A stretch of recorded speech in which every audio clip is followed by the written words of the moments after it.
இட்லி தோசை மாவு இல்லாத டைமில் இந்த இன்ஸ்டன்ட் பன் தோசை கண்டிப்பாக செஞ்சு பாருங்கள்.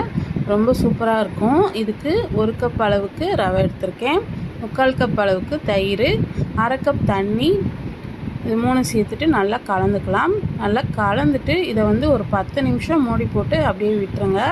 நல்லா ஊறி வரட்டும்.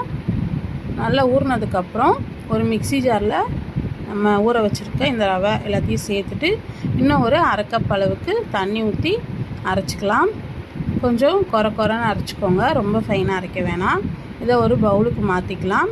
அப்புறம் இதுக்கு ஒரு தாளிப்பு கொடுக்கறதுக்காக கடாயில் எண்ணெய் ஊற்றிட்டு கடுகு, கடலைப்பருப்பு, உளுத்தம்பருப்பு, கொஞ்சமாக சீரகம், கருவேப்பிலை, ஒரு வெங்காயம் நல்லா பொடியாக கட் பண்ணி சேர்த்துக்கோங்க. 2 பச்சை மிளகாய் சேர்த்துட்டு நல்லா வதக்கிட்டு ஃபைனலாக கொஞ்சமாக கொத்தமல்லி தழை தூவி வதக்கிட்டு இந்த மாவில் 1 டீஸ்பூன் அளவுக்கு உப்பு, ஒரு 1/2 டீஸ்பூன் அளவுக்கு சோடா மாவு சேர்த்துட்டு நம்ம இந்த தாளித்த கலவையும் கொட்டிட்டு நல்லா கலந்துட்டு உங்கள்கிட்ட இந்த மாதிரி கரண்டி இருந்துச்சுன்னா நீங்கள் இதில் ஊற்றி எடுத்துக்கலாம்.